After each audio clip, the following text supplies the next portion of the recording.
All right, guys, welcome back. Seminar number 2. We are talking catfish. Not something we tend to put a whole lot out about on Bucks Island, but this Alabama Fishing Show, well, they got a little of everything. Yeah, if you'll hold on just a second, we're going to jump into the seminar, waiting for a few more folks to pile in. And talking catfishing. So if that's something you're into, definitely stick around. If you do have any questions, you can drop them in the comments. We'll try and get them addressed. Yeah, once again, if you haven't heard, if you haven't seen the pictures, if you haven't seen videos from everybody else posting, there's a bunch of people. So I don't know I guess nobody works on Fridays around here. I'm not really sure how that works, but there's a lot of folks down here at the venue. So it's been awesome to see. We've really enjoyed meeting a lot of new folks in our booth. Yeah, come on down. We're going until 7 o'clock tonight. We're going to have seminars basically every hour from now until the last one starts at 5:30. We've got some kayak fishing. We've got some more sonar stuff coming up. Mike Del Visco that got out on the water with us the other day. Apparently he knows a thing or two about sonar. We were fishing in the mud the other day, so I'm looking forward to learn some stuff from him on the sonar side of things, because there wasn't much using sonar out on Neely the other day. But hey, 4 fish in the boat on a live. You know, usually those fish are kind of camera shy, so it was good to have some fun out there. Hope you enjoyed if you were able to join us on that. All right. Well, I am going to mute everything and stop jabbering, and we'll wait for the catfish seminar to get rolling here. So give me just a few minutes, and we'll be right back with you.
Coming up here, our next seminar, the 2:30 spotlight here. Stacy Gaston going to be talking about catching giant catfish, something that he's known for. When I grew up, I talked to him earlier, when I grew up, I want to be Stacy Gaston, learn how to catch a giant catfish myself. I just catch little old bass for a living. So right now, without further ado, here he comes. You guys are going to learn a ton about catfishing. Stacy Gaston. Yes, sir. Thank you. Hey, I want to start with today. There's a couple of things. I've been catfishing a long time, all my life. I was just telling me and Mike done an interview earlier, And I remember when we first started, me and my dad, I've always been catfishing. My dad always catfished, and we always fished and hunted. And when we first started, we didn't know nothing about no rod holders, how it was throw them out, put your foot on the rod, and hope nothing comes through and snatches it out of the water. And every once in a blue moon, we would catch a big one. We was mostly just catching small fish. And I spent a majority of my life catfishing, just fishing with wigglers and what we call them swamp worms. If you're down from south, you'll know what I'm talking about, but they was something like a night crawler. And that's what we spent our time going and fishing for. And it was several years ago, about 15 years ago probably, is when we started focusing. Me and another guy that was fishing with me, his name was Jesse Kilpatrick. He was a guy who went to church with me. And me and him started just making a connection when going fishing. And we started we were just fishing like we usually do, but we had started using some different kind of bait. We had went from wigglers or night crawlers, and now we was using shad, getting us a cast net and throwing out and catching shad and fishing with them. And we started to find out we started to catch a little bit bigger quality fish. And after a couple of year or two of doing this, we started to catch some fairly decent sized fish, what we thought where we was fishing at. And this goes back about 15 years ago when we first started trying to focus on trophy catfish. I remember the first time we was all fishing, I started fishing at the time with a 5/0 K.O. hook. Hey, up to then, all we ever fished with was a 1/0 hook, wigglers, and trying to catch fish. We didn't care about the size, but we worked our way up. And I remember the first one I put in the boat over 50 pounds. And I'm like, we started focusing on certain things, and we started really targeting how to catch bigger fish. And for the most part, nobody even from the area we was fishing at, nobody even reckoned or believed that we was catching these things. And I tell this story many times because at the time I didn't realize we could video what we was doing on our flip phone at the time. And so we just started doing some videos of what we was doing, and we was putting 25, 30 pounders in the boat regular on rod and reel. Everybody thought, hey, y'all catching them on a trot line, you're catching them on some kind of noodles or jugs, but we was catching them on rod and reel. And I really spent a lot of time then just started focusing on what must I do to catch trophy catfish. That's all I was after. And that was just pretty much, that consumed my fishing. It consumed me so much with fishing that we spent a lot of time from then on just fishing. If you fish with me, we're gonna be fishing for bigger fish, trying to catch big fish. And through a time, I really discovered a pattern that where we could catch bigger fish than what we was used to catching.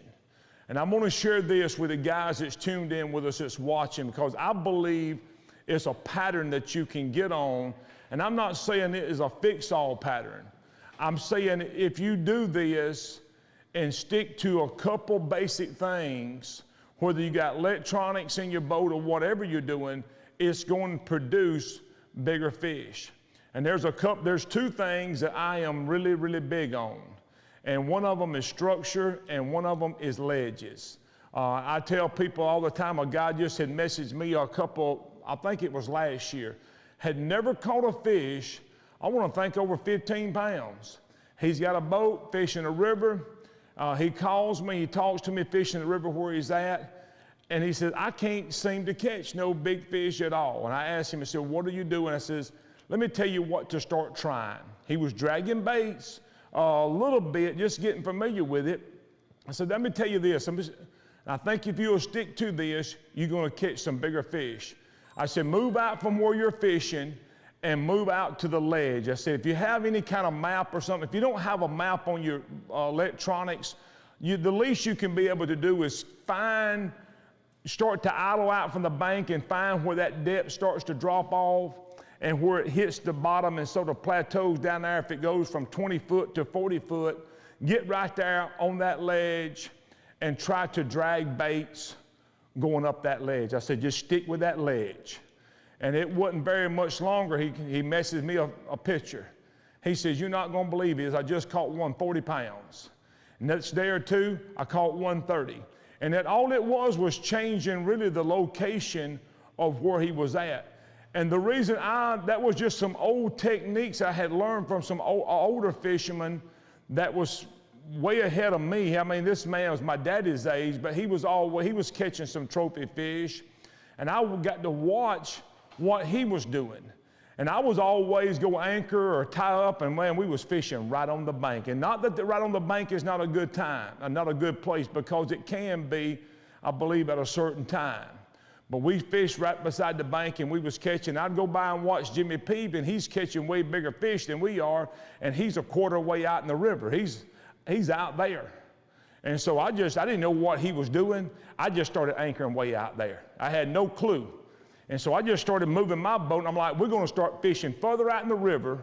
And as time went on, I began to learn where we're fishing at is where this ledge is at. And that's where he was fishing at the whole time. So just by moving out to that ledge, I noticed if you fish in a river system like the Coosa River, the Alabama River, I believe if you would just focus on that ledge, you're going to start to see where you start to put better quality fish in the boat.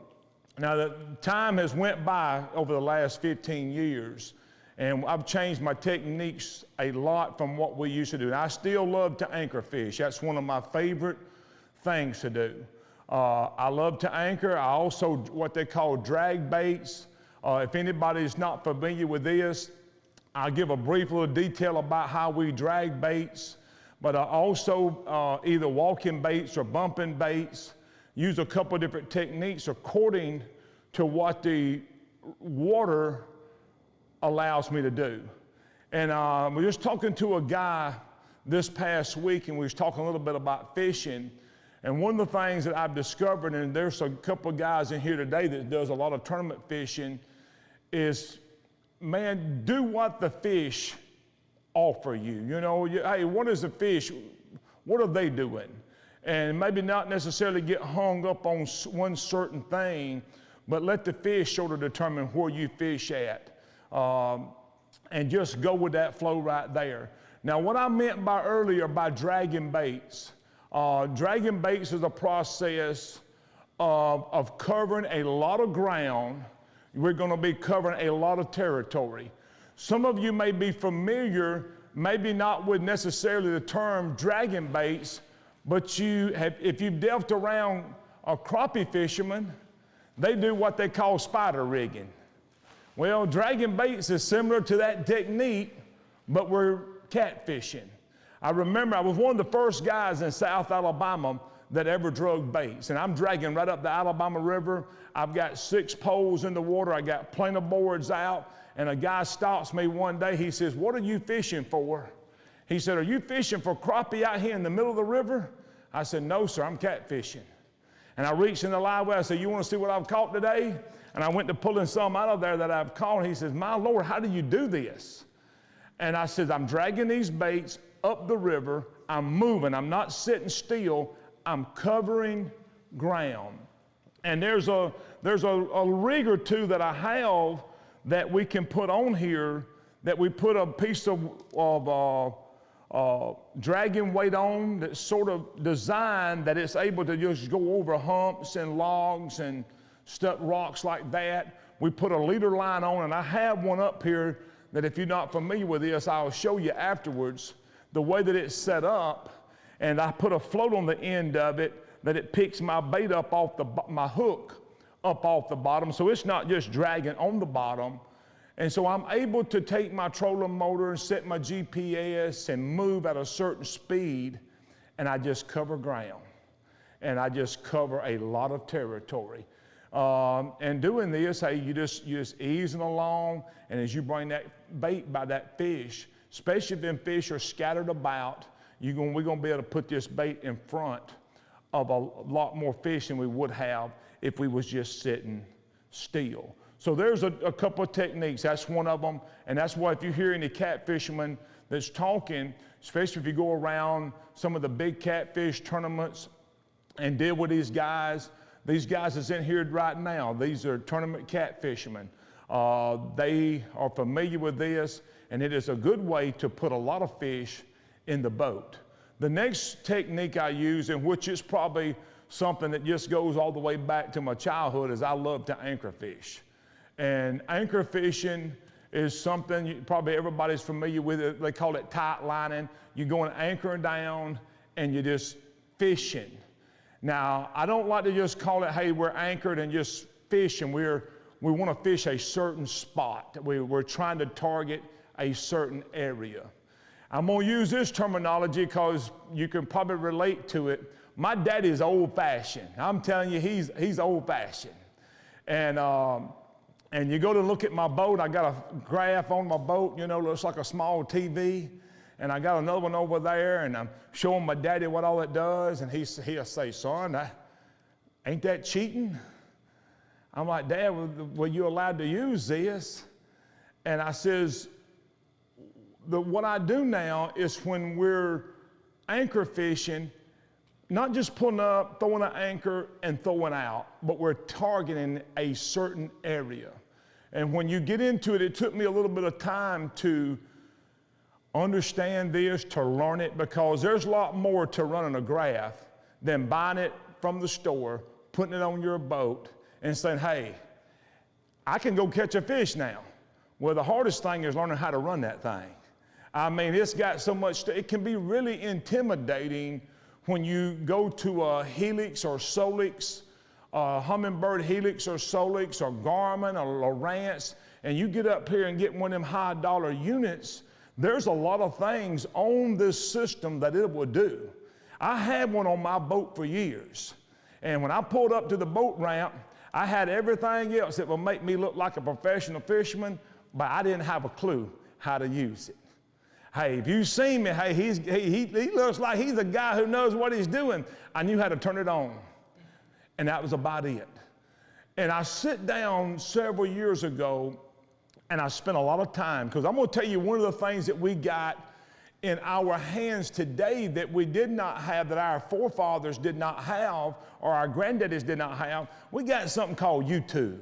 I don't know if y'all familiar with that. I mean, you can just fix anything if you can go to YouTube.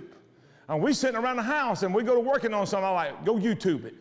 Somebody on here has done this. So on here, if you jump on YouTube, and this is one of the questions that I am asked so much, probably these anglers here is asking about it.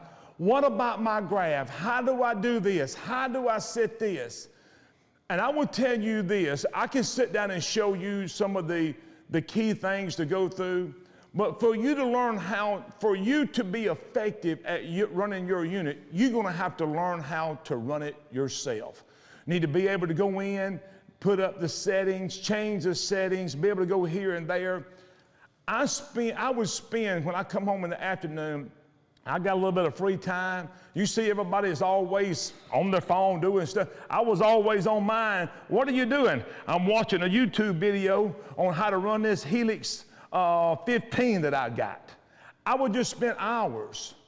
What is this? How do I control the settings? What would determine when I need to set this? Or how do I get sensitivity? What does all this stuff do? So I spent a lot of time working on that.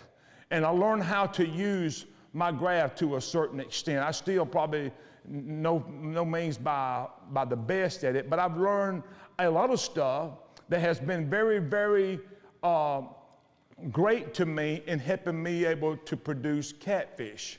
And I want to say this, when you get a unit, make sure, because you're going to see this, when you grab a unit, make sure that you get you one that's got GPS on it. I'm a firm believer in this.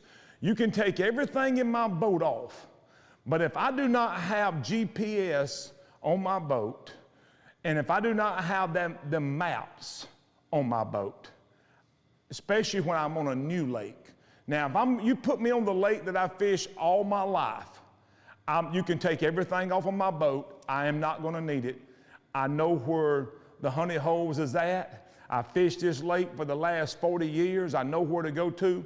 But if you put me on a new lake that I've never been on, don't know nothing about it, and go to Wheeler Lake, it was on Wheeler Lake that I was forced to have to learn how to run my GPS and learn how to read my maps and learn how to read this.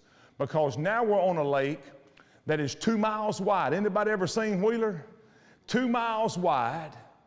And you're like, where in the world do I go fish at? You ever thought that? Where do we go to?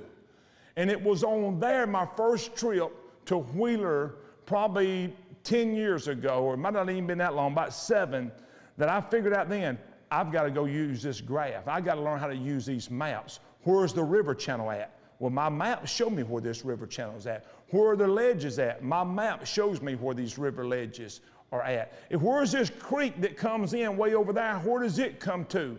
Does it just come out of there at the bank and stop? No, it comes all the way across and it goes over here and hits this river channel. And so I can't find that if I didn't have it on these maps on a lake that's 2 miles wide and 10 miles long. And you're like, where do I go? But that map that's on my car with a GPS, that when I start to pull my boat out there, there is a little dot that's showing right where my boat's at, and I can go position my boat on a certain point, right where that creek hits this lake, right where that creek hits this river channel. I can do that with that map. Not only that, but here's where it comes really good and handy at if you're going to anchor fish. This is a big thing to me. I like fishing, anchor fishing on structure. And sometimes I just go by the old techniques. I'm just looking for a big old top. I'm looking for certain rocks or something. You know what I mean? Old school. That just looks like a good place. You know what I mean? And I have people that ask me, well, did you spot them fish on your graph, and did you anchor up on them, and did you catch them?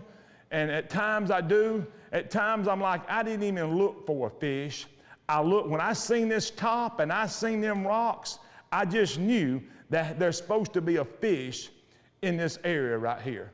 But when you go past it, when you're side imaging, there's also another little button on your graph that you can run over to a certain top, and I can run that little mark over there, that top. I can hit mark, and a blue dot will pop up on my map.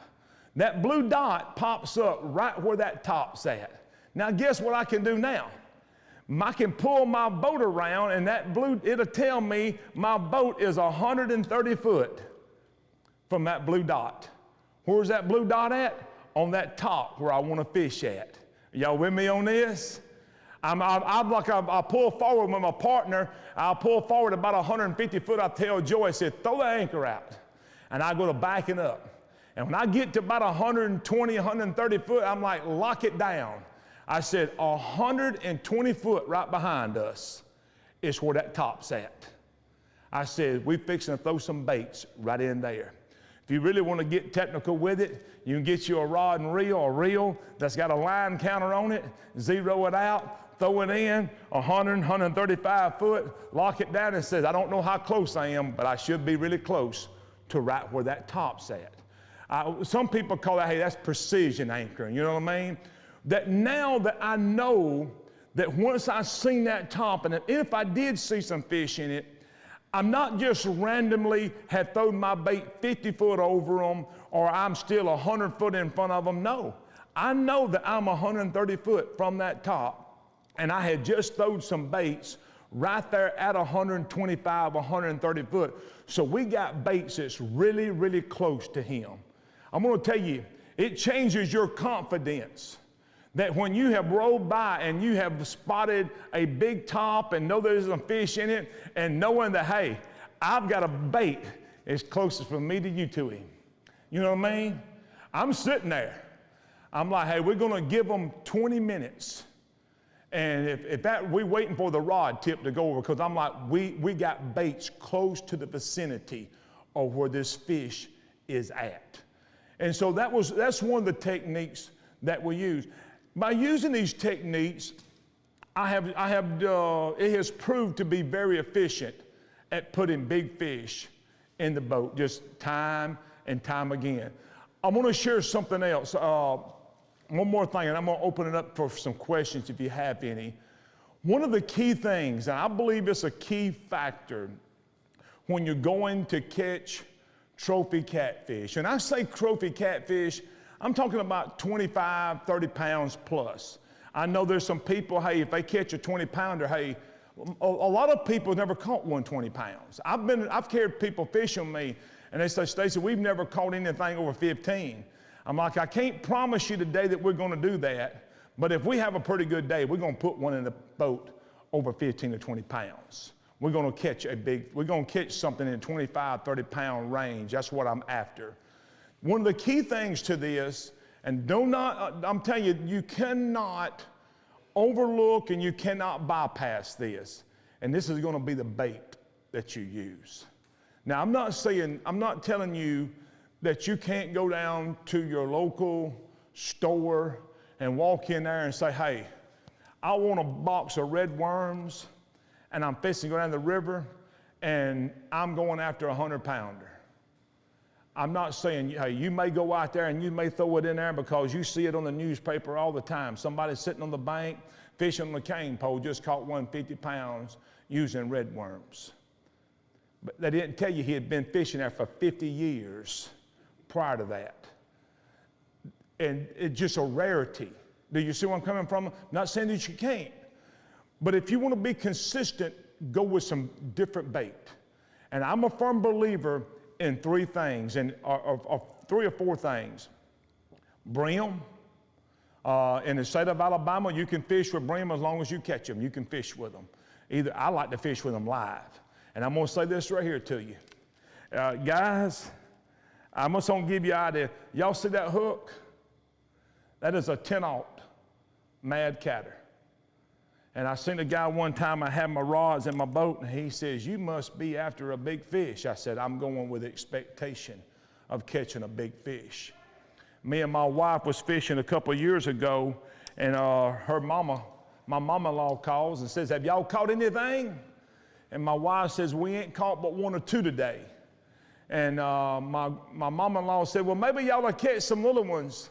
My wife says, we don't even have nothing a little one can even bite. The bait's bigger than the little ones. And so when we go, you know what we're after?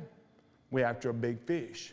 And I found out that fresh bait like brim, shad, and skipjack is going to be consistent. These guys right here up in this area use suckers. Hey, I'm going to tell you, I will tell you right now, if I had a sucker about this long, I'd get upset if you killed him. I might put him in the live well and do not let him die. Protect him with everything that you got. I said, because I know where a top is at. It's supposed to have a 50-pound flathead in it, and I want to be able to hook this sucker with this 10-aught mad catter hook, and I want to toss him out there where he's at. And I'm telling you, when you go to bait like that, you're going to find out. Can a catfish eat a 10-inch sucker? I'm going to tell you what you're going to be surprised at, because you're going to think this. I've done it. You take that and you throw it out there and toss it out there and say, well, I know if one takes this one down, he's going to be a monster. Well, he could be. He could be 15 or 20 pounds, because a 15 or 20 pounder will take something that big and eat it. Now, you can imagine what a 50 pounder or 60 pounder or 100 pounder, when you take both of your hands in it, a piece of bait that's the size of your hand is nothing to him. And I'm a firm believer, hey, big bait produce big fish. I don't know how much is that true. I do know this. We ain't gonna catch no little one with a big old piece of bait because he can't get the bait in his mouth, you know what I mean? So we're focusing, we're looking for big fish. Go with something that is fresh. Go with something that has been taken care of. Some people fish, and I fish with frozen skipjack. I'm very peculiar about that. I want to make sure that them skipjack has been caught pretty recently, put up and froze. I don't want to unfreeze them and they be all mushy. I don't want that. I want something that's been, even if it's been froze, that it's been taken care of and been preserved correctly. That when you go out there, you've got the right bait to do this. I'm going to share one more point, making sure everybody gets this, because you've all heard this right here many times. Probably one of the greatest failures in not being able to put that big fish in the boat. Now, when we talk about, I'm talking about big fish, I'm talking about 50, 60, 70, 80, 90, 100 pounders. I've had the privilege myself.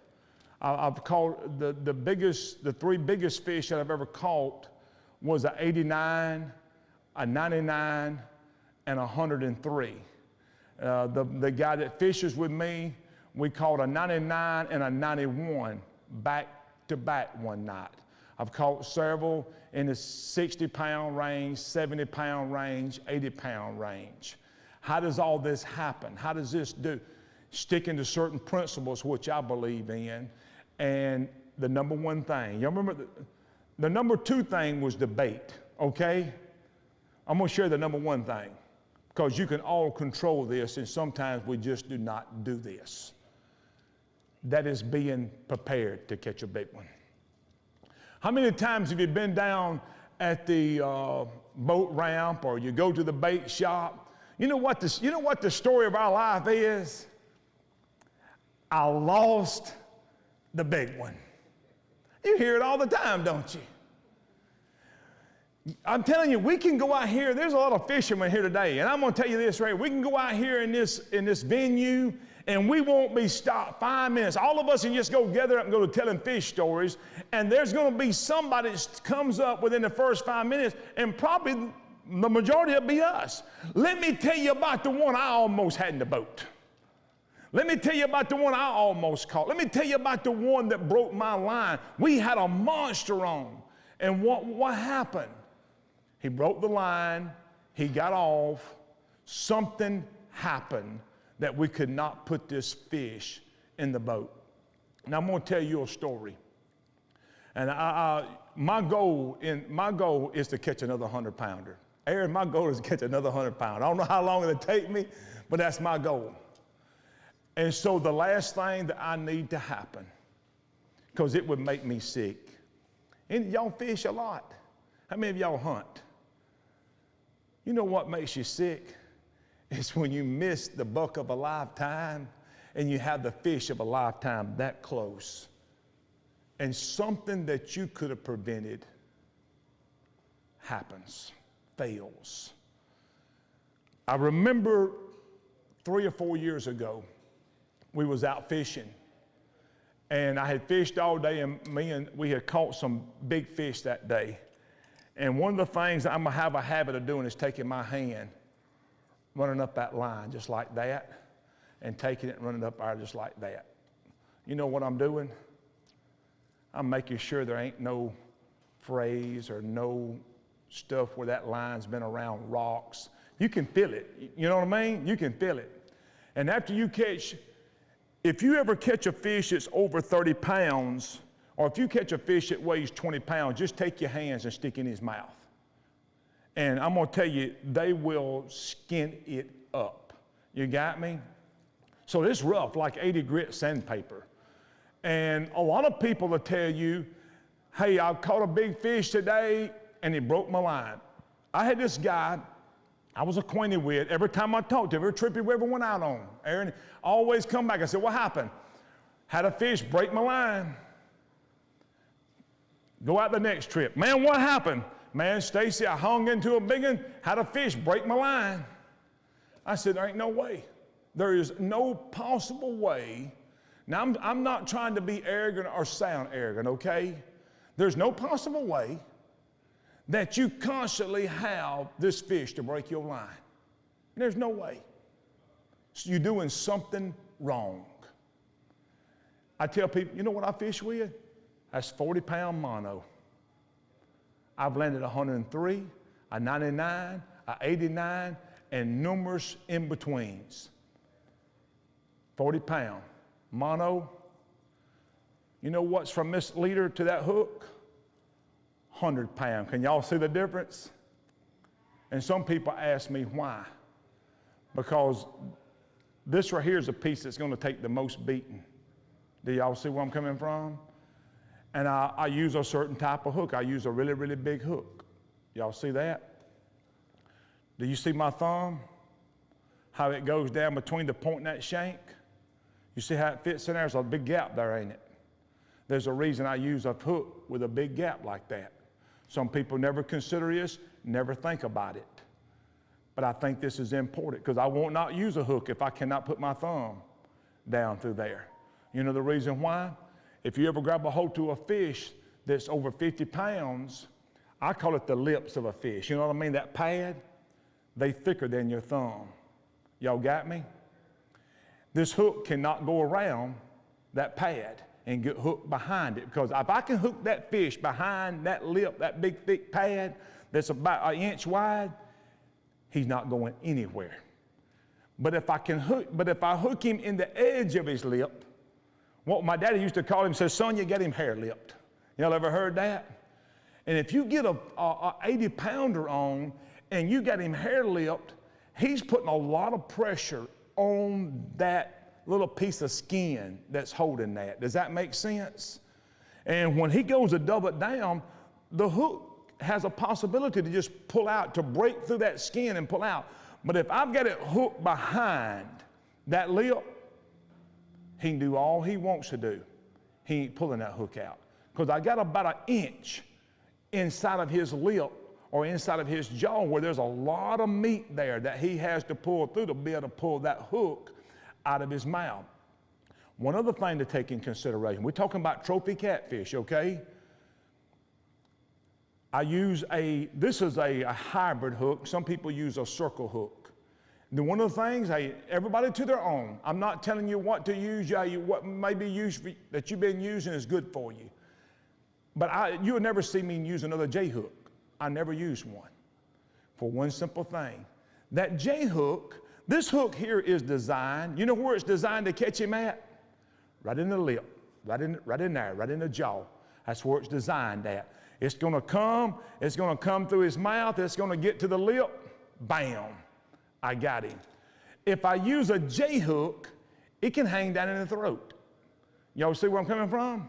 Now, if this fish that is 50 pounds or bigger has this hook down in his throat, guess where this line is coming by? Right by that pad that's like 80 grit sandpaper. Y'all got me? And a lot of people tell me, well, I had him to break my line. I'm like, he didn't break that 100-pound mono. He didn't break it. You know what he done? He got down, and you can feel him, boy, when you pulling on him. You know what I mean? He's shaking his old head. If that 80-pound grit sandpaper brazes over this and rubs across it 3 times, you know what he's done? He done cut that line, hadn't he? He done got away from you. A lot of that could have been solved, and what we didn't realize, if we'd have had this hook where it was hooked in his lip, where the steel part was coming over that rough part of his mouth. Hey, he's not going through that. You hear me? We hook him up, he's coming to the boat. So the number one thing is to put trophy fish in a boat, make sure you're prepared to catch him. Make sure your stuff is in good condition. If you catch 1 or 2 big fish, always run your hand down the line to make sure that he didn't get tangled up in it as you was reeling him in. Because sometimes you'll be reeling a big one in, you can feel him twisting and turning. If that line gets around him, it gets around one of the fins. On the backside of that fin, it's sort of serrated a little bit. So you don't want this line to be cut. And so if you feel this line, if you got that on there, I always cut it.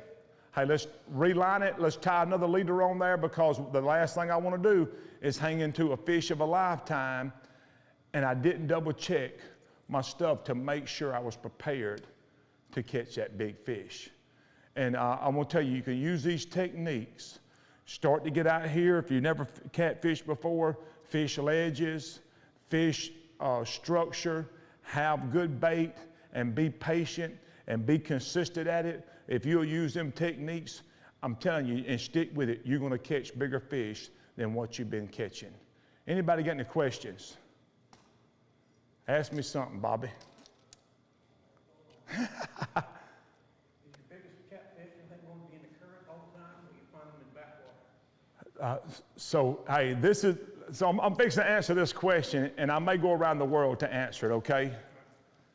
So I'm going to say this because there's a lot of people that's watching us on social media.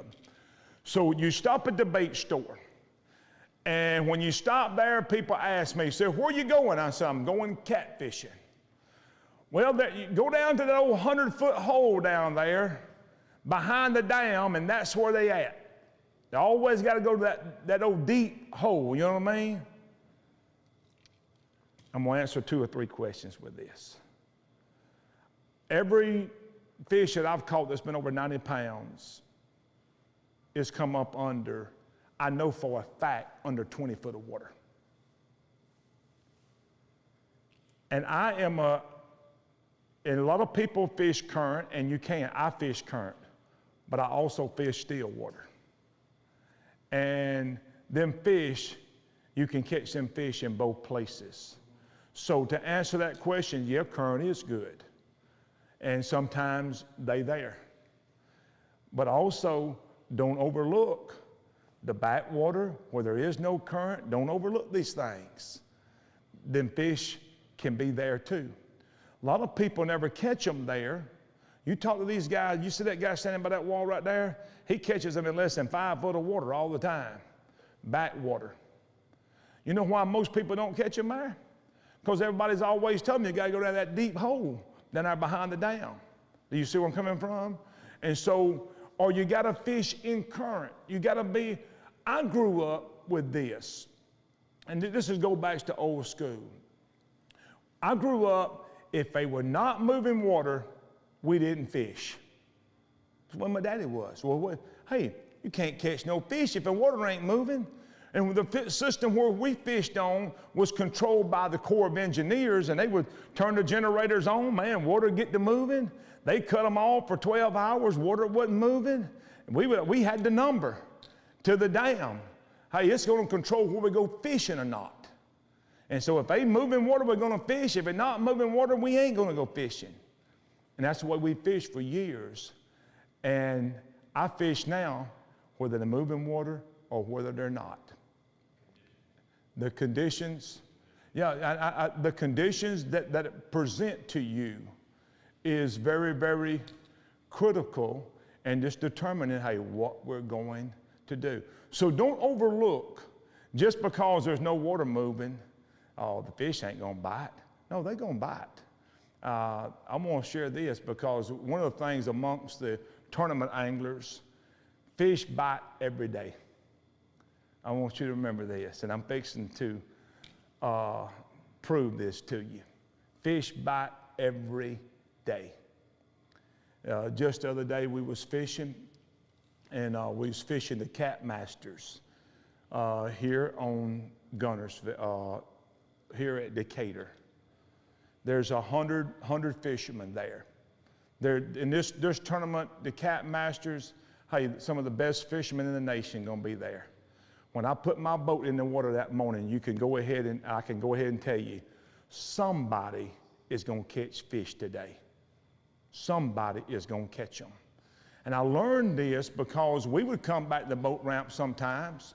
Once you go to fishing these big tournaments with the best anglers that are out there, you come back to the boat ramp and guess what's in my line well? Nothing. You know what we're telling everybody? They didn't bite today. Just stand around. Hold on, just stand around here for a little bit. And we're fixing to bust that myth. We didn't catch them today, but there'll be 30 or 40 people come to the boat ramp and go to pulling stuff out of the live well, and you go, oh my. They bringing 50s and 60 pounders out. And not just one guy, there'll be several of them. You know what it brought me to the conclusion? They wasn't biting where we was fishing at. They were biting somewhere. They wasn't biting where we was fishing. And it made me start to think outside the box that, hey, sometime if we're not catching them, we got to change techniques. We got to do something different because somebody is catching them today, and we got to figure out where they are at and what they are biting.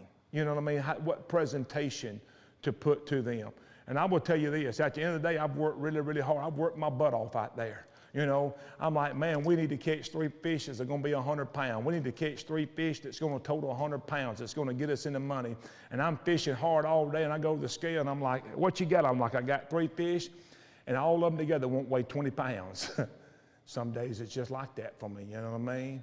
But I just continue to work and try to figure out, you know, what the patterns are, where these fish are at. And one of the things we have discovered, these fish are moving. So where you caught them at yesterday, You may pull back there tomorrow and they may not be there. And when doing this, you got to learn, hey, we got to go do something different. We can't stick with this mentality in our mind, hey, I'm going to sit here 8 hours because we caught them here 3 years ago and we caught 2 big ones out of this hole. And you may sit there all day today, tomorrow, and the next day and may not catch nothing. Them fish are moving. And that was one of the things that I've learned in catfishing, that these fish are moving. We may catch them in deep water today, may catch them in shallow water tomorrow, according to what the weather and the conditions present to you. Anybody else got another question? I think it's key to keep your line on your reel changed out several times a year. That you, yeah, and you know, I'm gonna let me go over this, and I changed I fish with 40-pound mono, and I literally got rolls of it at my house. I changed this line on this reel, probably 2 to 3 times a year, sometimes more. And let me share something about mono, that when you hang up, I don't know if y'all ever noticed this, but when you hang with mono, it's about like trying to be hung to a bungee cord. You can pull it and pull it and pull it. I got a 24-foot boat, and I go to the very back of it and reel it up all the way and have it really, really tight. I have to walk all the way to the front of the boat after it's stretching before it breaks. Have y'all ever done that? Let me share something. Let me share one thing with you. Once you do that and stretch that line, the strength of that line, once you start stretching it, it starts to lose its strength. Does that make sense? If I grab that mono right there and stretch it, you know what else I'm going to do? If it loses its memory, which in other words is able to come back, if it does not do that, that line there is now thinner than what it originally started out with, which means it's no longer 40-pound test. It's weaker than that. So that's one of the reasons as we fish, I start to look at my line. I'm like, hey, I done broke this off a couple of times. I can tell by how much I got in my spool. I'm like, I need to put some more new on here because it's done stretched, it's done lost its strength. It's no longer a 40-pound test. And the last thing I want to do is not be prepared to catch that monster catfish. Anything else? What's your opinion on fluorocarbon then? Fluorocarbon, I don't never fish for fluorocarbon. I do use it for my leader line because it's harder, it's tougher than the mono. It's supposed to be more abrasion resistant. But I seem like I like the way the cast is with regular mono, so I just stick with that. I've never had problems with it, but I would use it here on my leader line because it is more abrasion resistance. Anything else? On fluorocarbon, I know a lot of guys use it in crystal clear waters because it's less visible. All the striper guys, the carbon guys, trout guys, they use more fluorocarbon in crystal clear water. Hey, and while we're on the line, I want to share one other thing, and I don't know, some of these guys here can help me. I'm a mono man. I like mono. And I'm fishing around structure, I'm fishing around rocks. A lot of guys use a braid, and braid is really, really tough. Listen, y'all ever used it? I'm telling you, braided line is tough. But one of the things that I've noticed about braiding, some of y'all can tell me different, if braided line ever goes around a rock and rubs it 1 or 2 times, it will cut it really, really easy, and you lose. So it's a little bit more, mono is more abrasion resistant than that braid line is. That mono is a little bit more abrasion resistant. That's why I like it, especially if I'm around rocks and stuff like that. Now there is a reel or two that I've got that's got braid on it. I think I made mention about bumping a while ago, and if you're not familiar with this is probably a whole different seminar, but bumping for catfish, if you like the bass fish, I want to tell you, don't never go out and bump for catfish, because if you do, you're going to sell catfish, bass rod and reels, and you're going to go get you a bumping rod, because once you start bumping for catfish, You are fishing with one rod, braid with a with a swivel here, with a long leader, and we're in current, and we're just sitting it, just picking it up, walking it down the river, as we just go, letting the current just carry it. And I'm telling you, there's nothing like having a rod and reel in your hand and 140 pounds, smash it. We're free spooling it as we go. We're sort of picking it up. As we pick it up, you have to get the weight right, but as you pick it up, you want it to be able that when I let my finger off of my spool, that current to push it back and set it back down. And we're just picking it up and doing it over and over again. And all we're doing is going in that river and just picking it up and setting it down. And when it falls in that hole where that big one's at, I'm telling you, these guys will tell you, when one about 40, at least 40 pounds hits it, when he smashes it and you're trying to get over here and get your hand on the lever to lock it back in, and he's trying to pull or drag, and you sitting here holding it with your thumb and it's burning your thumb up. And when you lock it down, it's like grab the other hand and hang on, because he's fixing to rock it. And there's nothing like having that rod and reel in your hand with a minimum of 35 or 40 pounder just hitting it. You thought bass fishing was something. I said, it's bumping for catfish. It's like bass fishing on steroids. And once it happens, you addicted to it. Because I'm telling you, there's something about it. Anything else? What's your speed when you're bumping like that? Let me share this. This is what we do, and we do bumping in current, really swift current. This is what we do a lot of it. It's where it's really famous for is on the Mississippi River. Mississippi River is like nothing you've ever seen. It has got a lot of current, 5, 6, 7 miles an hour. And we just jump out there, get out there in the river, so your boat's moving 5 miles an hour, take your trolling motor, put the trolling motor down, and speed it up to at least you can try to cut the current in half. So the currents, let's just say the current's moving 5, and we're going to put the trolling motor up to where the boat now is just moving 2 or 2.5. Does that make sense? So the current's moving faster than your boat, but we've slowed the boat down some. And once we just take that and drop it off the back, you want enough current coming past you that's just able to take that weight as you pick it up and just keep pushing it back 2 or 3 foot and setting it down. And we're doing this as the boat's moving down the river. We're also walking our bait down the river. So we'll take this and just get in that river and just cover a mile span, just going right down the Mississippi River, wherever you're at. And also in some current, if you can't do that, we just pull up there. I throw the anchor out. And when the anchor holds, I just get on the back of the boat, sit there and walk it out there 200 or 300 feet. If I don't get one, reel it back in, do it again. Reel it back in, do it again. If I don't catch nothing, I might just pull the anchor up, move over a couple of feet. I'm like, we're gonna hit this outlet right here and see if them fish is in this current seam. But just cut the speed at least half in 2. And it is frustrating if you've never done this, because you gotta figure out current speed, you gotta figure out size of weight to use to make all this happen. And really, I would tell you, if you're gonna go out and try to do this for the first time, you need to go out with somebody who knows what they're doing. Because if not, you're gonna wanna take this rod and reel and chunk it in by the day, when the day's over, because you're like, I can't figure this out. But if you got somebody with you to show you, it is not as hard as it seemed to be. Anything else? When we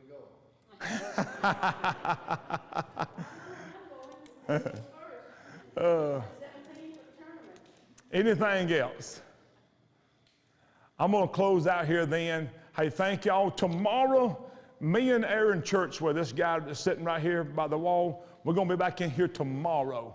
And we'll see what goes on tomorrow. We may give a questions. If you have something, if you know of somebody who wants to know anything about catfishing, we're going to open the floor up and try to cover some tips and techniques. If you have any more questions here, feel free to stay here and I'll ask what I can. Thank y'all very much.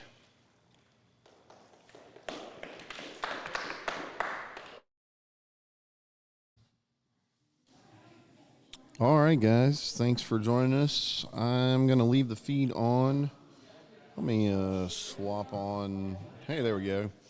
I'm going to leave the feed up because we should be starting into the next one in just a few minutes. So, yeah, thanks for joining us. We're going to keep this thing going. We got a few more.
All right, guys, we're back with the next. We're talking sonar, so I'm going to go ahead and flip the camera around, and we're going to get Mr. Mike Delvisco up. So again, if you got any questions, drop them in the comments.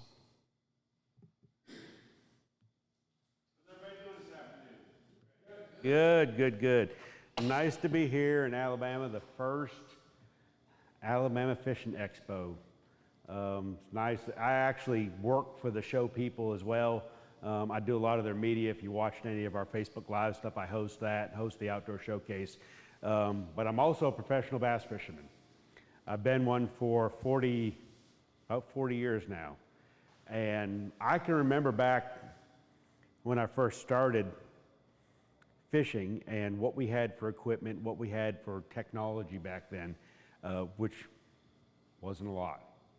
Flasher units, anybody remember flashers? Yeah. That's what we that's what we had to fish with. And I'll tell you a quick little story before we get going here. And I fished my first major tournament, and it was a Bassmaster Invitational. It was on Thousand Islands, which is in New York State. Thousand Islands flows into Lake Ontario, St. Lawrence River. And I'm a senior in high school. So I'm pretty excited about going fishing a major event, being a senior in high school. But then I get drawn with Forrest Wood the first day of the tournament. In case you don't know who he is, founder of Ranger Boats, pretty exciting. And the first thing he asked me when I got in the boat is, where do you want to go fish? I thought that was pretty cool. We had a great day on the water fishing. We didn't catch many fish, but had a really fun day. The second day of the tournament, here's where the story comes in. The second day of the tournament, I get drawn with a guy named Joe Thomas, who's another legend. Pardon me. I'm going to try not to do this much of the seminar, but he's been around as long as I have. And I remember him coming to the hotel room that night and discussing where we're going to fish the next day. And he said, hey, Mike, how you doing? Nice to meet you, Joe Thomas. And I said, where are we going to go fish? He says, we're going to go to a place called Chameau Bay. And I kind of scratched my head. So I went way up the river the first day with Forrest. And I said, well, where's that, Joe? And he goes, pulls a napkin out of his pocket with a Sharpie drawn out of it and goes, well, it's right there. 3.5 hours later, the next morning of the tournament, we made it to Chameau Bay. It was like 50 miles away from where we took off. Flashers on our boats. No map, no GPS. We didn't have any of that stuff back 40 years ago. My map system 40 years ago was take your paper map, put it on the floor of the boat and go to the hardware store, get some plexiglass, lay it on top of the map so it wouldn't blow out of the boat. I learned that trick really early on because I was driving down the lake one day one-handed and mapping the other, and I ended up getting to where I wanted to go and had that much map left in my hand. So we didn't have sophisticated equipment and maps, side scan, down scan. We didn't even have any scan.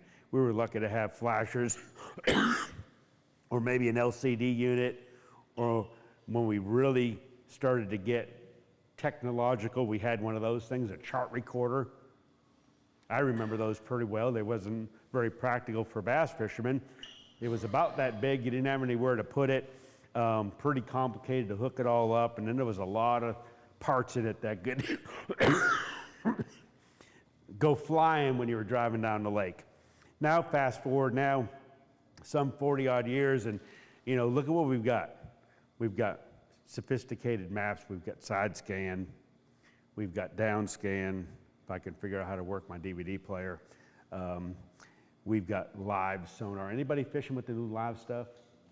You people? Yeah, we're gonna look at some of that today. So over the years, things have really advanced, but here's one thing that has not changed with sonar. The technology. It's still a fish finder connected to a transducer. It sends a pulse through the water, tells you how deep the water is, tells you other things as well. We're going to explain some of that. And I really think that understanding how traditional sonar works, regular 2D sonar, one that you can get on any single fish finder, once you understand the principles of how that works, you can understand everything. So we're going to go through some of that, why things look the way they do in the real world versus coming here to the Alabama Fishing Show and seeing the Unizon simulator, or walking in your Cabela's Bass Pro, seeing them on the marine counter, why they look that way. There's a big difference. Excuse me. So in the water, your transducer is connected to your fish finder, and it doesn't matter if you fish out of a bass boat like mine, or a john boat, or a kayak, or whatever you fish out of, a pontoon boat. The transducer sends the signal down through the water. Sound travels at 4,800 feet per second. It hits the bottom, tells you how deep the water is. It judges how long it took to get from point A to point B and return something back. It's pretty simple. Does anybody crappie fish? Few people? Excuse me. I live on Douglas Lake in East Tennessee, and 2 weeks ago, before the water started to come up, there was about 40 boats out in front of my house. And it happens once or twice a year. When the water gets to be a right level, those crappie will be right there. And these guys know it, because that's all they do is crappie fish. 3 days later, the water starts coming up on the lake, and they're gone.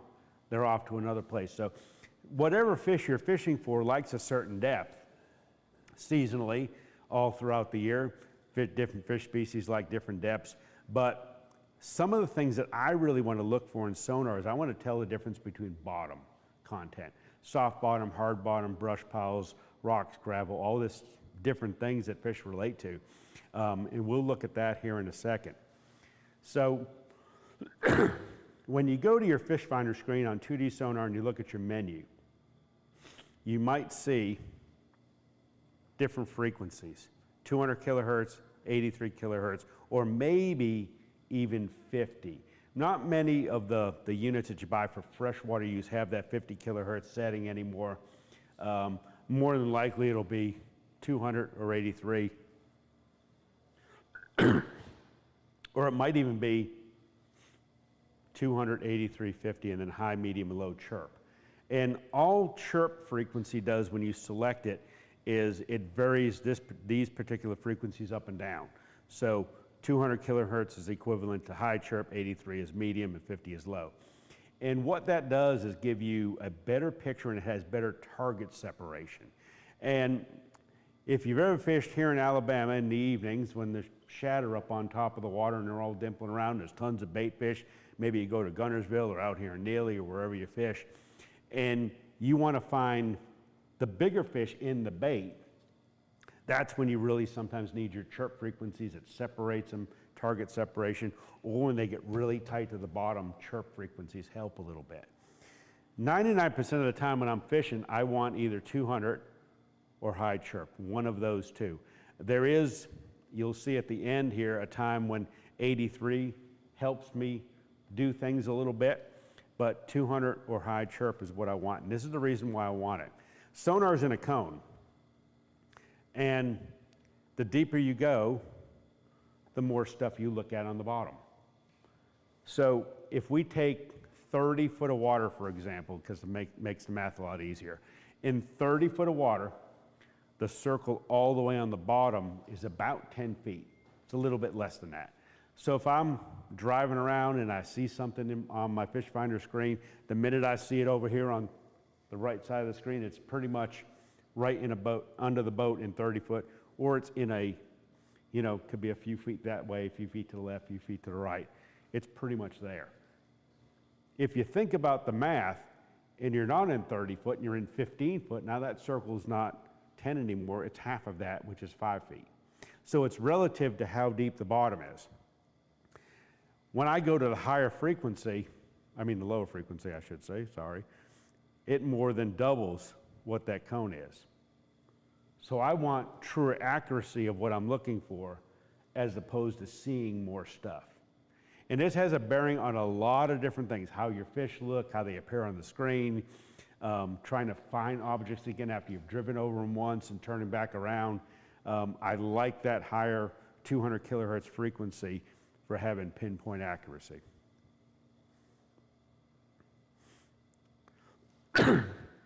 So here's a kind of a perfect example, transition stuff. If you've ever heard the expression that 10% of the fish, or 90% of the fish live in 10% of the lake, it's true. You can go out here to Neely, and I don't know where everybody's from, but I've fished Neely enough to know that, you know, if you go fishing in the grass, looking for bass, frog fishing, throwing a worm, flipping, topwater, spinnerbaits, whatever, and you fish a mile's worth of grass, and you don't get any bites, and all of a sudden you catch 5 fish right here, there's a reason for that. One of my favorite spots on this lake is one that I found kind of by accident. Well, a little bit by, I didn't know what was there until I actually looked at my map. And it's a roadbed that comes out through the grass and goes out into the channel. And it's all soft bottom here and it's soft bottom there, but it's hard right here. And that is the spot where the fish like. They gravitate towards that hard bottom. So how do I find that on my fish finder? How do I tell how it looks the best? And I don't know what everybody fishes with. I fish with Lowrance stuff, but every single company has this particular little feature. And if you're fishing with Lowrance, it's called color line. If you're using Garmin stuff, it's called color gain. And if you're fishing with Humminbird, it's called contrast.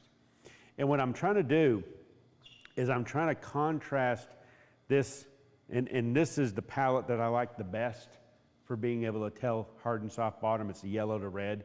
By adjusting that contrast, color gain, or color line up a little bit. Usually, and I'll tell you in 1 minute where the best settings are for each one of those 3 machines. I'm trying to shade some red on the bottom. And this isn't the best picture of that, but I look for a couple of things. I look for the thickness of this line, this yellow line right here. It's pretty thin, but it gets really a little bit thicker right there. But I want to shade a little bit of red on it too. What happens is that Sonar transducer's pinging on the bottom, and the soft bottom absorbs the sonar and makes it more yellow. Where you get more red on top, it's repelling and makes it red. And that's what I'm trying to accentuate. Has a lot to do with what your fish will look like too once you get it set right. Lowrance, 76 to 78% is typically pretty good for that setting. Garmin, -3. Humminbird, somewhere about 12 to 14, 12, 13, 14. And that's the best type of setting where you're gonna shade a decent amount of red so you'll be able to tell stuff that's harder versus softer. Because if you look at this picture right here,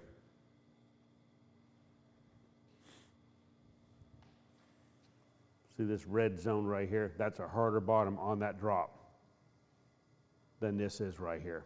And that's what I'm trying to do. I'm trying to get some difference in red to yellow. And you'll be able to, you know, if you go over bigger rocks or bigger boulders, I've got a couple of pictures of those coming up, you'll be able to see the outlines of all the different, you know, rock brush looks a little bit different.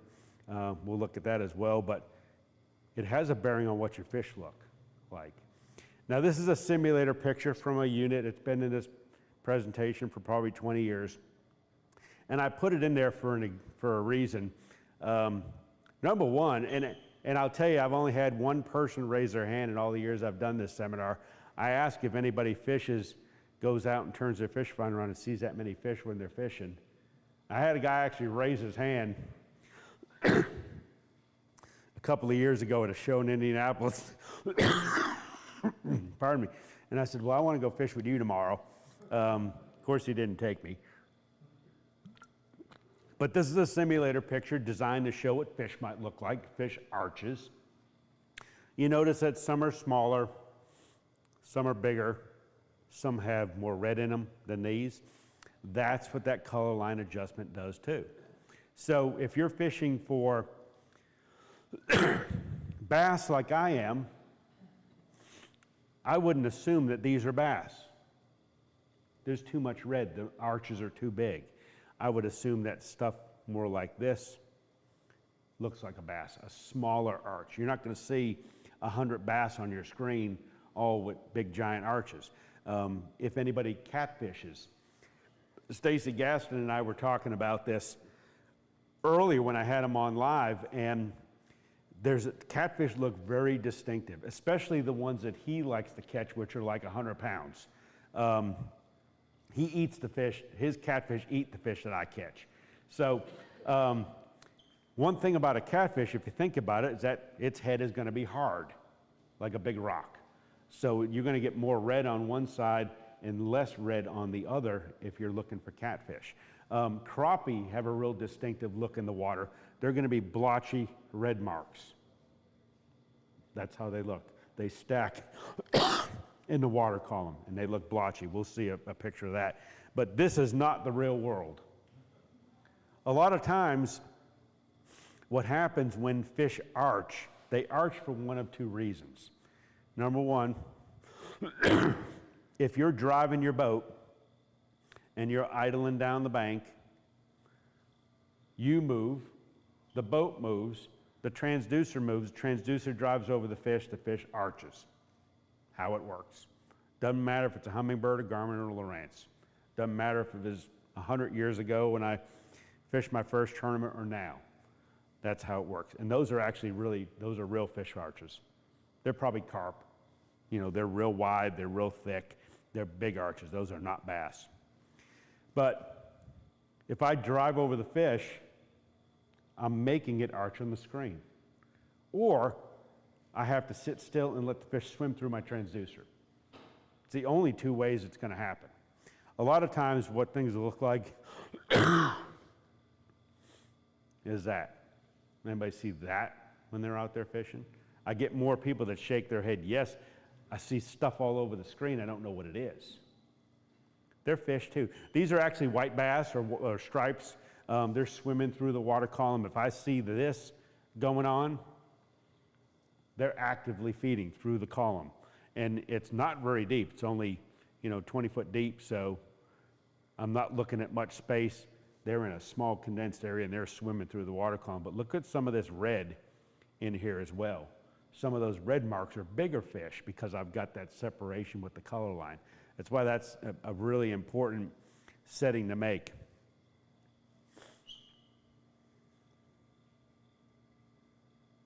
But if they don't swim through your cone, they won't arch. If we go back to this first slide, you can do this on your own. Next time you get in your boat, just go put it at the boat dock and go idle a little bit and see a couple of fish arch, and then put your boat in neutral and see how quick the lines go from arching like this to being straight. Happens pretty quick. Those are all fish on the screen, although they look different depending upon what I'm doing.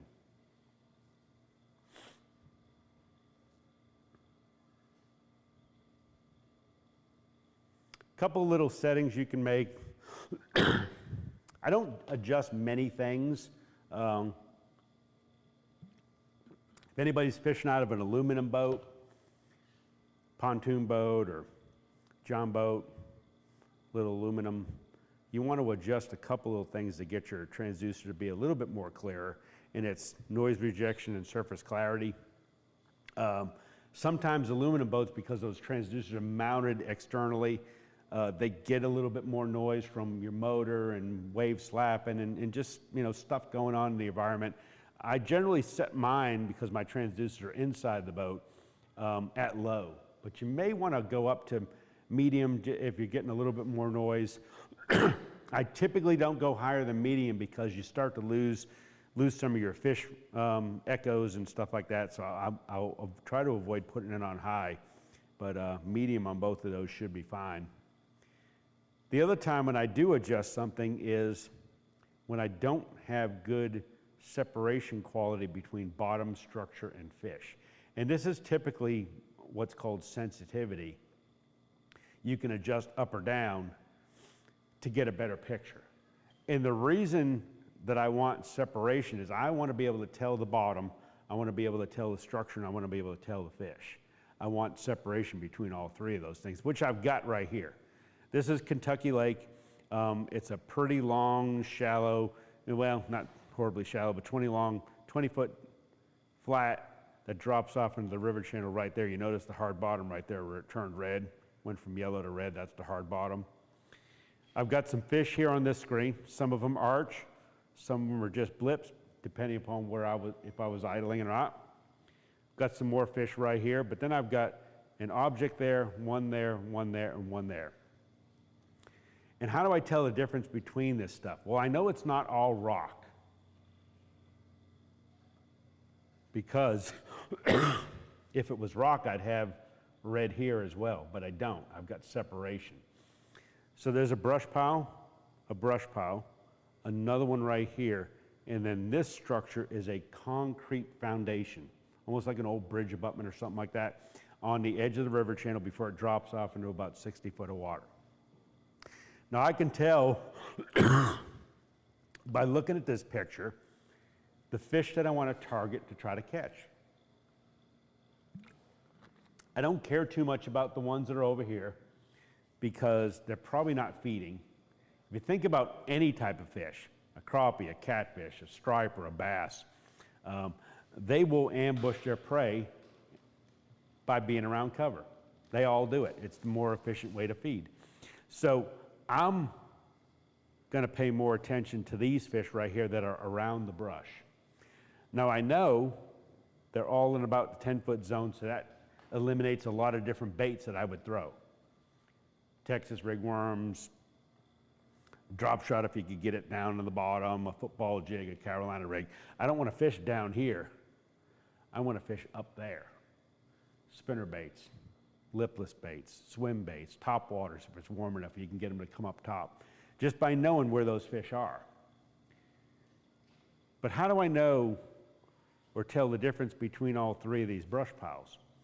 And why do they look a little bit different? It's because of that color line setting I talked about earlier. I've got mine adjusted correctly so I get different shades of red and yellow. And if you think about a brush pile, the difference between these two right here, this smaller one is a more condensed brush pile. Could be different kind of wood, could be more condensed. There's more, it's smaller, so there's less space for the sonar to get around and look. That's why it appears more red than this one. This one's a much bigger brush pile. You know, it's almost 10 foot off the bottom, 8 foot off the bottom. So I'm gonna have a little bit more spacing in it, which means I get a little bit more yellow.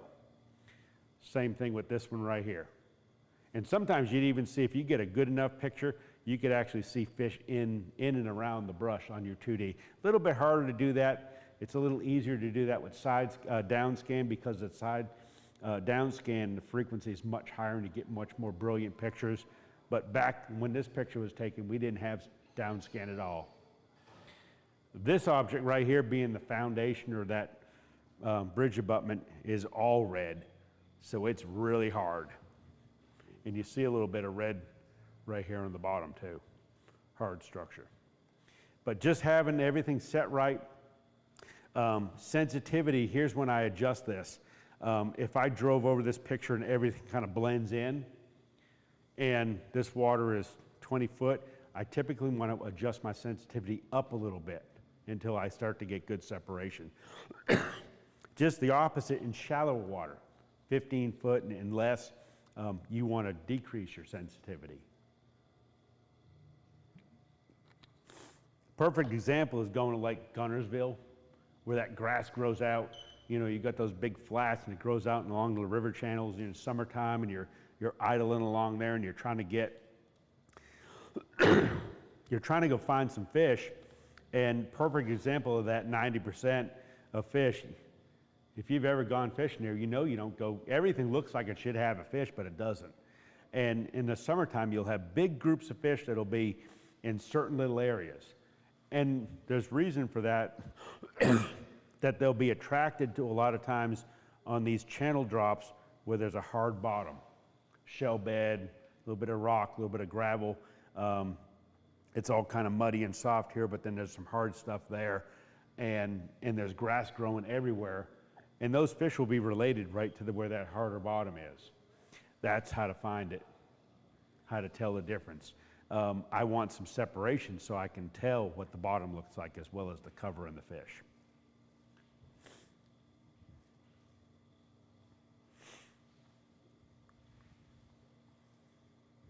Okay. There's the rock pile picture I was talking about. You can kind of see almost every single top of every rock, just a little underwater point. Not one fish to be found there that day though. Weird spot sometimes, some days they'll be there, other days they won't. Okay, side scan. I probably get the most questions about this than anything else, is I've got side scan on my fish finder and I don't know how to read the screen. I see stuff, I don't know how to adjust it right. How do I figure it out? I'm gonna hopefully try to make this easy for you. So regular sonar scrolls from this side across like that. Your side scan scrolls from the top of your screen down. So if you can envision your boat being back here and we're looking out left, right, and then I usually like to turn my sonar on too so I see straight down. That's how this looks. And side scan is in a cone as well, just like your down transducer is. So the further out you go, the more stuff you look at, which is the reason why there's these other two panels right here and right here, because that is the space where the transducer cone's not wide enough to see any bottom yet. It happens on the left side, happens on the right side. It's this two blocks right here. And then you start to see bottom there and bottom there. And that's how you tell the difference between all these panels. Now I'll see stuff if it's suspended, bait fish, individual fish up here. I'm not too concerned with them right here. I want to be able to find the structure and structure on both sides, because you're not always going to find fish on this thing. It's a lot better useful tool to find structures where there might be fish, whether it's a change in bottom, soft bottom, hard bottom, rock piles, ditches, drains, these sorts of things that will show up in different colors or shadows. All these different things appear differently on the screen that you can use later to locate and catch some fish.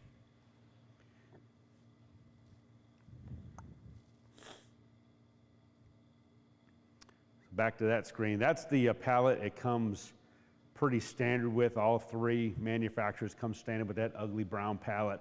I don't like that one. It doesn't contrast very well, doesn't show fish very well. I like to go, regardless of the brand, to either amber or blue. Those are the two best ones that shade things really good.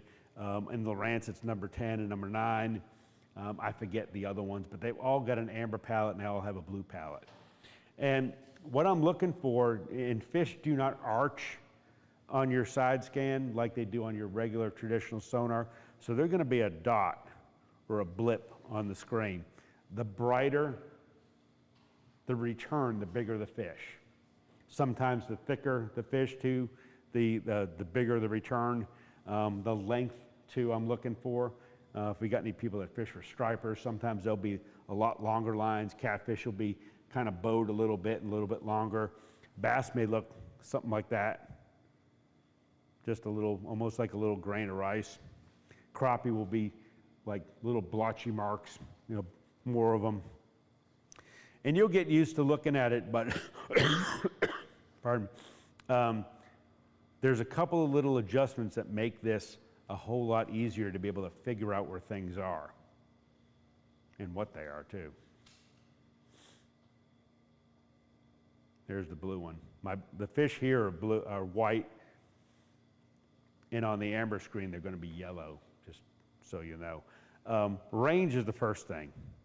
So you can go with every manufacturer and select an automatic range. When you put your side range on automatic, it will adjust 4 times the distance of your bottom. So if I'm in 20 foot of water, I look out 80 feet. If I'm in 25, I look out 100. But what if I'm not fishing that deep? You're out here fishing on Neely in the springtime, or 2 days ago when I was with Dano out in the boat, we were fishing in, I think it was so shallow it didn't even register on the fish finder. I think it was like 0.6 feet. He tried to dig a trench right out of the place we were fishing back there and managed to do a pretty good job of it. There your side scan probably wouldn't even go a foot. So I want to manually adjust mine a lot of times. I don't like the automatic range just because it shifts a lot of times. You just don't get as much coverage in the shallow water as you need to. So what I typically do, although you can go to a variety of different side ranges all the way up to 600 feet with some units, is I'm going to go to my range. And I typically like 100 to 120 feet. However, you can go up as long as you know, as much as you want. Right here, I'm going to 200. And I'm doing this for a reason, going to 200. Pay attention to this right here, frequency. Frequency plays a huge part in what you're actually able to see. It really dictates everything about what you're going to be able to see. Lowrance has a new transducer coming out in, I don't know, another month or so. It's a high definition transducer. So it's capable of doing what the Garmin does and what the Humminbird does with their mega imaging, which they get beautiful pictures. You know, another case of walking in the Bass Pro and seeing, you know, looking at the units on display, and you see they got a diver down or a sailboat underwater or a school bus or whatever you want to see, you know, down there, and you see it crystal clear on your side scan. And you go throw it on your boat and try to go look 200 feet with it, and you don't see anything. And there's reasons for that. So when I go higher in frequency, which those transducers are, they're real high definition, high frequency transducers. When I go higher in frequency, I look at less distance because the cone is much smaller. So there's a reason and a need for each one of those frequencies. So close up, 50, 60, 70 feet maybe. Excuse me. Shallow water, something that's not quite as severe a drop, that's when I like that high depth or that high frequency transducer. If I'm typically looking 80 to 100 feet, you know, 20 foot of water, 25 foot of water, the 800 kilohertz works really nice. I can get some really good crisp pictures with it.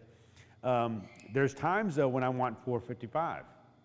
That's going to be a wider beam. So the lower number in frequency, the beam expands like this. And if you think about maybe going to Gunnersville, I'll use that as another example, and you're out idling down the bank and you're in maybe 30 or 40 foot of water and you're trying to shoot a picture of that river channel edge that drops off and trying to find stuff, or maybe you're going down a row of boat docks and you don't see the pylons, or you're going down a bluff bank with some laydowns or wood on it and stuff like that, and you're not able to see a really good picture. That's when I like my 455. I can open that beam up, I can see more stuff with it. When I do that, however, I need to adjust my contrast.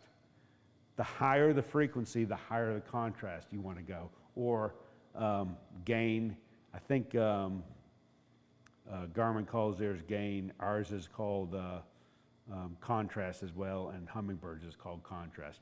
You want to increase your gain when you go higher in frequency, because one picture that you'll get with a higher frequency, when you change, you won't get that same picture unless you change that.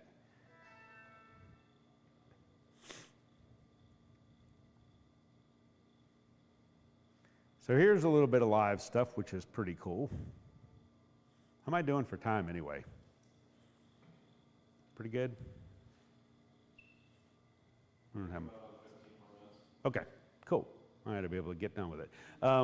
The live technology is pretty cool. It's, you know, Garmin was the first to have it, and they're really good at it. Humminbird and Lowrance have come along too with their products for looking out, and now they're calling it was called Live Scope, but now we got to call it forward-facing sonar. I guess the name changed a couple years ago when everybody else started coming out with it, so now it's forward-facing sonar. I typically use mine to look forward most of the time, so I'm looking out in front of the boat, trying to scan for structures, scan for places where fish are and things like that. But you can also look straight down, or you can do another view that is called either perspective or scout, which with the down is straight down. With forward, the transducer tilts like this and you're looking that way. And with the scouter perspective, it takes the transducer and turns it this way, so you're looking like a big fan. I like that in the springtime. Shallow water, 8 foot and less. If you need to scan a big flat, a big area, and looking for stumps and brush and fish and things like that, moving around, that's where that type of view comes in really handy. Or in the fall, when there's a lot of fish up on top of the water around bait, and they're schooling up, and they come up here 1 minute, and then they're up over here, and then they're up over there. You can really get a pretty wide range of viewing area using this method. But most of the time, I'm using mine going forward, like we're not seeing right now, but this is down. This was one of the very first video pictures I ever took. This was before the Lowrance Active Target came out. And I got one and put it on the boat because I was testing it. And I took it to the lake that I live on, which is Douglas Lake. I went right to a brush pile, dropped it straight down. I didn't know how to adjust it. I hardly knew how to even put it on the boat. I just turned the thing on and I wanted to see what I saw. And there's a brush pile here and there's another one over there. And I'm kind of turning the trolling motor, but you saw those 4 fish come out. And there they go swim, 1, 2, 3, 4 of them at least. They go swim to this other brush pile. And you're gonna kind of see me slowly move the trolling motor around to get that other brush pile into focus. And there goes my bait down there. Bait's going down. And you can imagine that I'm pretty excited about this because I'm seeing all kinds of fish. I'm actually recording this video onto the unit, and they're really not eating it, are they? There goes my bait. Just jerked it up. Down it goes, down it goes. And one thing that I've noticed or learned from this technology is that they don't always eat everything you throw down there in front of them. I learned a lot about fish behavior, how they react in the cover, how they react around themselves, how they react on the bait that you're throwing, how are they reacting to the forage that you're trying to eat. It's a lot like shallow water fishing. There's an old trick in shallow water that sometimes in order to entice a strike, you need to change your action or change your speed. Speeding up a spinnerbait or a crankbait, making it do different things, throwing a much heavier jig than you would need to in shallow water and getting those fish to commit or react on the bait. I use Gunnersville for another example because there's a lot of people that will use a real heavy weight, like a 2-ounce weight on their little bitty plastic and drop it in the grass, and it falls really fast, and those fish eat it before they ever know what it is. It's no different than being out here deep. This fish looks at that bait too long, probably not going to eat it. So I find that I catch them one of 2 ways, or I get bit one of 2 ways doing this. They eat it. I see a bunch of fish on the screen like I did here, and my bait goes down and they eat it right away. Or I let it go down there, and all of a sudden what happens is I see one come in the screen right there.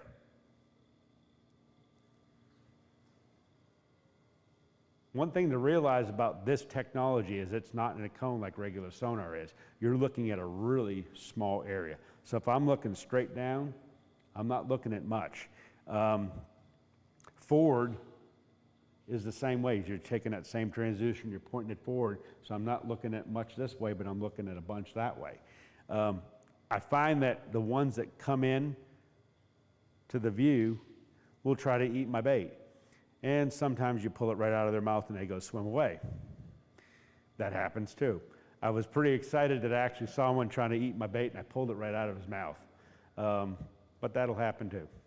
So I catch some of them when I see them right away. I catch others when I drop it down there and I see them appear in the screen, and those are typically the ones that'll bite your bait. Because I have yet to find a magic button on any fish finder that's ever come out that will get the fish to bite your bait every time you throw it down there in the water. One thing I found interesting, I got into a conversation with a guy at a sports show somewhere, And he was talking about how many more fish he sees out in the water because he's got this. Well, I guess you can think of that, yeah, I'm seeing more fish because I can actually see them swim around on the screen. But is he magically seeing more fish because he has the transducer or because he sees them swimming on the screen? Does he not see them on regular 2D sonar, or did they not show up like they do on this? So he's seeing just as many fish. It's not like he's got this technology and he's seeing more fish. He just understands what they look like better using this versus like regular 2D. This is the same brush pile looking forward. Much different angle, much different view.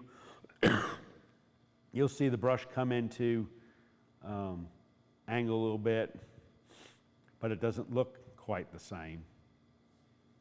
Looks a little different. And that's because the transducer now is looking sideways to get that forward range out. So your structure looks a little different. You can still see fish. They still look really good. But stuff does look a little bit different. I will tell you one thing about forward view is that range has a lot to do with how good your picture is going to look. I typically like 70 to 80 feet when I'm looking out so I can find stuff. Once I get to the cover or the structure of the fish, I dial it back to about 30. And that makes things look a whole lot crisper, a whole lot nicer. You can see the structure. You can see the fish will change their shape too as well. So a lot of the ones that you see at distance that look, you know, like little blips or dots or little hash marks or stuff like that, when you go from 80 to 30, some of the ones will actually elongate like this, and those are the ones you want to catch. There's a few more that aren't eating my bait either.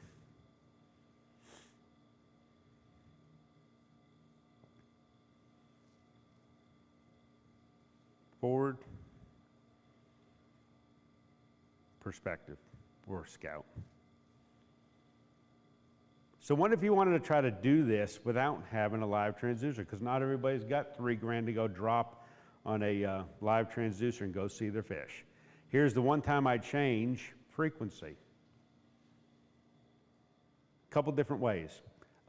This particular scenario is really deep water, 72 feet, which is why I went to my chirp frequency. But I turned it to medium instead of high chirp, which would be 200 kilohertz. The reason I did that is if I'm dropping on a fish, whether it's a jig and spoon, or a drop shot, whatever it might be, I prefer to see my line on top where the water is, as opposed to seeing it down here in the water column. And with a higher frequency like 200 kilohertz or high chirp, you'll still see your bait, but sometimes you won't see it until it gets down 15 or 20 foot in this depth, or 4, 5, 6 foot if you're shallower. I like to see it up here, which is why I go to medium or 83 kilohertz, but I'm going chirp because I'm deeper, and I'm going 83 so I can widen the cone and see my line coming down, down, down, down, down, down, right into that fish's mouth. That one is getting ready to get caught. These fish down here already got caught, some of them got fished for, and these ones here are kind of creeping off the bottom a little bit. You notice that they're not totally arching. Some of them are kind of curved because they're moving. These are kind of wiggly on the bottom, and these arch a little more because they're kind of swimming around the cone a little bit. 83 kilohertz. Little more realistic picture in 20 foot of water. Here's a bunch of bait fish all in this bluish purple. Red marks through the center. Those are all fish around the bait. I don't know how you get a better picture than that. That's just regular 2D sonar, nothing special, just stuff's dialed in correctly. You notice that you see some other marks doing this. We saw something similar, similar to that earlier in the presentation, and those were fish that were traveling through the water column. I just caught a fish. I dropped down, dropped right into this zone right here, caught one of these red marks, wound them up, and these fish came out of here and are chasing my fish, or chased it to the boat. Tried to bite it, tried to get the bait out of its mouth. That was a pretty unique little spot, back and forth, back and forth, back and forth. One area, 90% of fish, 10% of the lake. And one more time with crappie, exactly the same picture. Different lake, different place. Round blotchy marks, round blotchy marks, blotchy, blotchy. All this bluish purple stuff's bait. Those are crappie. There goes my line down. You notice I've actually got this set on 200 kilohertz. I didn't bother to change anything. And you don't see my line till it gets down into 6 foot, because it has to fall in the cone. And those fish couldn't be on a better location of that 10%. 14 foot of water, hard bottom, real small area. They are all right here. Every one of these little dots is out in the middle of nowhere, waypoints, and each one of them is one of those. Sometimes they'll be crappie, sometimes they'll be bass, sometimes they'll be mixed.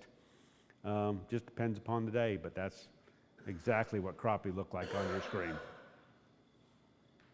And I hope that made things a little bit simpler for you guys.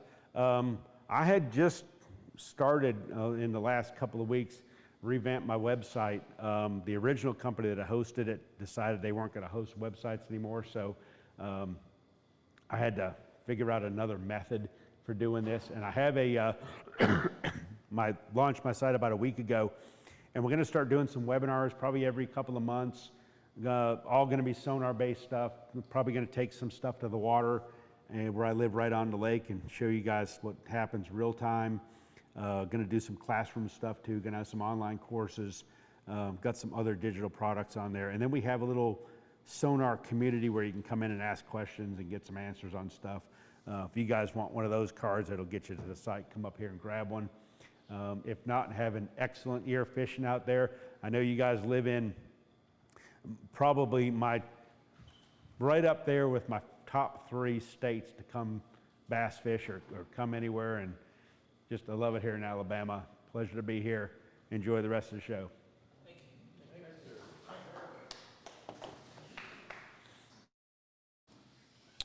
All right, guys.